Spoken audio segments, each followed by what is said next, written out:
talking about dreams.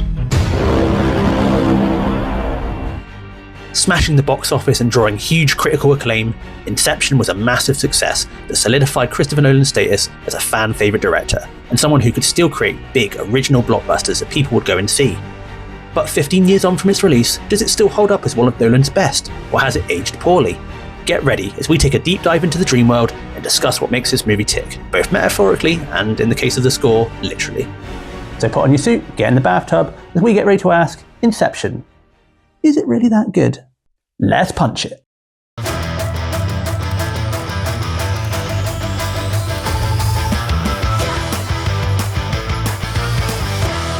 Welcome back to Movie Punch, where we punch movies so you don't have to.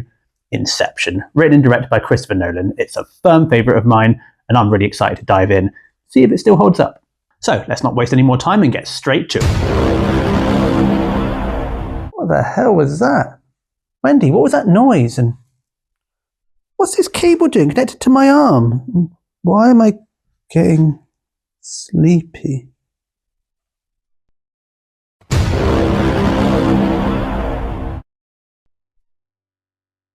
That was odd. Guess I dozed off. Anyway, let's talk structure. I think of all of Nolan's movies, Inception probably has the tightest structure. Everything is perfectly placed. All of the beats happen at the right time, and the pacing is excellent. This is an expertly crafted heist movie where it's inception rather than extraction, and like any great heist movie, you need a plot that's precise as possible, and Inception delivers on that. But with that structure usually comes the accusation that Nolan's movies are too sterile and emotionless, and I'll admit that I've fallen into that belief before, but on a rewatch, despite everything else going on, this is very much a movie about Cobb trying to get back to his kids. I think as precise as this movie is, the emotional weight is there, anchored in particular by the brilliant performance from Marion Cotillard. And while I don't think the structure takes away from the heart of the movie, you can absolutely revel in the amount of detail here. The way time works, the way one level of the dream affects the one beneath it, the way the score is often a slowed down version of the Edith Piaf song used throughout, or how the length of the movie mirrors the length of that song. Every rewatch can find you picking up on new details. I also think having the genre staples of a heist movie stops any part of this movie from feeling baggy. The dream heist idea is set up along with Cobb's character and his problems, the team gets assembled, and then the heist gets executed. Compare that to, say, Tenet, and it's night and day. Speaking of night, why... Oh no, it's happening again. I need to try and stay awake.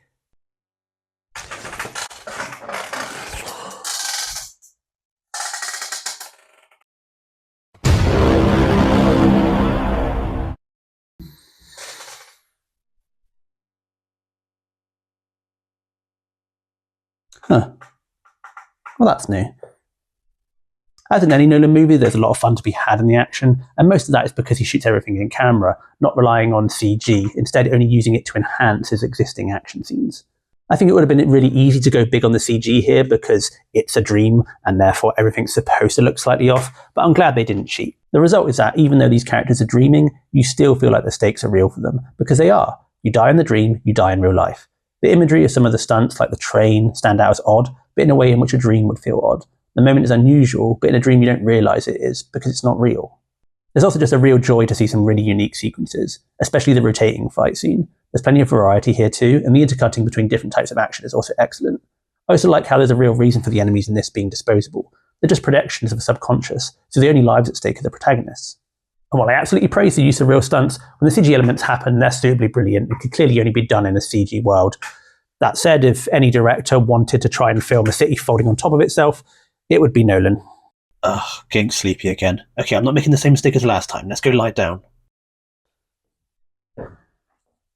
Oh, hey, wait, it's really dark over here.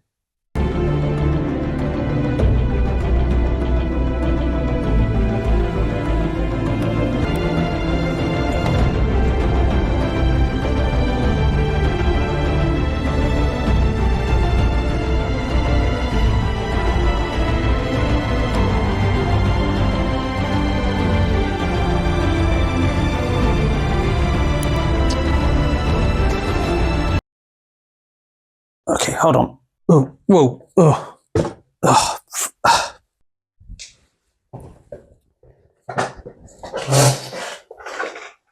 Hey, there we go. Now we can keep talking about the movie. This is fine, right?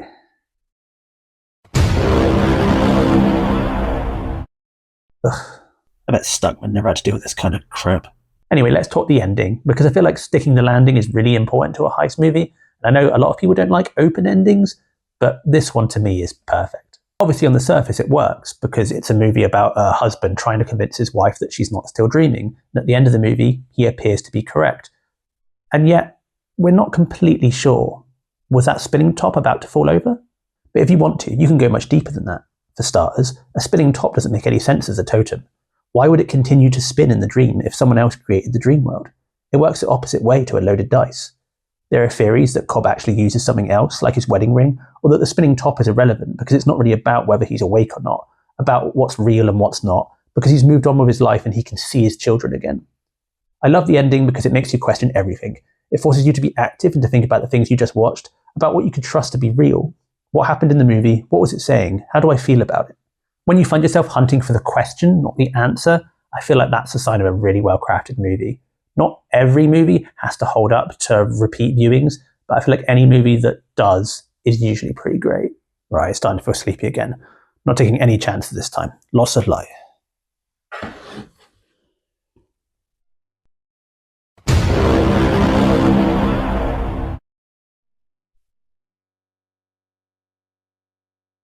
Okay. That can't be good. I think we're getting pretty deep into the dream layers. I think the MVP here has to be Hans Zimmer's score. This movie is so precise and calculated, and a traditional score could easily have ruined that, but Zimmer plays it perfectly and creates something really unique. I'm not the biggest music guy, so I find it hard to articulate why it is that I like a certain composer or score, but with Zimmer, I feel like it's his creativity to reach out and do something new to give the audience a unique experience. Whether it's the addition of a ticking clock here, or the deep organs in Interstellar, or the snatches of Billie Eilish's voice in No Time to Die, I feel like he has a real knack for layering his scores to make them something unique. Here, his score jumps around from making me believe the characters are in a dream, to making me think that reality is crumbling, to charging bigger and bigger to ramp up the tension. You know it was something special when one of the main things everyone talked about from the trailer was that bwop noise that then got imitated by everyone else.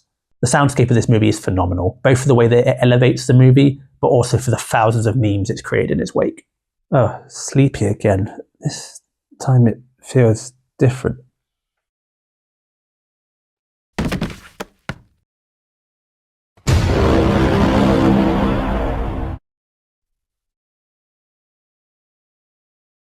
Huh.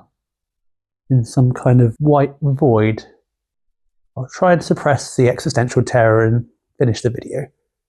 So, is Inception really that good? I think so. I think it really holds up. It's as good now as it was when it released, and it's still one of Nolan's best. But, as always, feel free to leave me a comment telling me how wrong I am. I'm intrigued to see, do other people still love this movie as much as I do? The question I haven't answered, though, is, what am I doing this deep into the dream world? Oh, hey, what's that?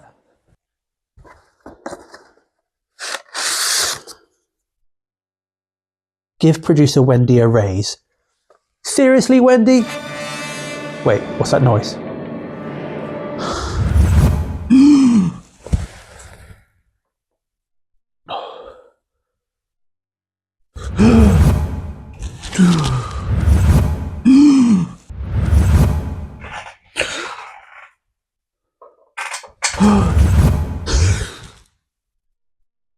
Oh man. Wendy, I just had the craziest dream. I was watching a Christopher Nolan movie, and yet I could hear all of the dialogue.